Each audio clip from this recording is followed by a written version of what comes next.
చాలా విచిత్రమైన అబ్జర్వేషన్ చేశాడు.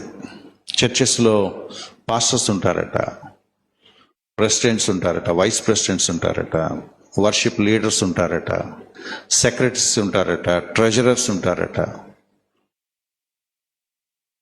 రకరకాల కమిటీ రోల్స్ ఉంటాయట. బట్ డిసైపుల్స్ ఉంటారట. Our churches have every kind of people in all capabilities, but the church doesn't know who or what a disciple is.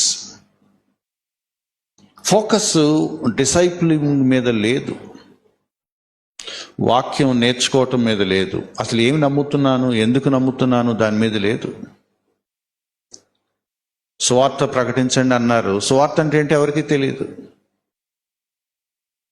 మీరు దేవుణ్ణి నమ్ముకోండి, మీ రోగాలు తగ్గిపోతేనే ఇంకా చెప్తున్నాం మనం. How to attract people try చేస్తున్నారు, కానీ వాట్ ఈస్ గాస్పెల్ చెప్పట్లేదు. So without knowing gospel how can we make disciples?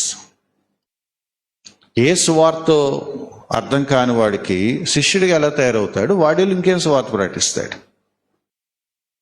So proper gospel తెలియని వాడు మళ్ళీ వెళ్ళి బయటికి ఎవరితో మాట్లాడితే ఏం మాట్లాడతాడు? ఆ ఇంప్రాపర్ స్టఫే మాట్లాడతాడు. అందుకని యేసుక్రీస్తు వారు వీళ్ళకి ఒక బ్లూ ప్రింట్ ఇస్తున్నాడు. ఏంటంటే, మీరు స్వార్థ ప్రకటించండి, బట్ గోల్ ఏంటంటే శిష్యులను తయారు చేయండి. ఒక ఆయన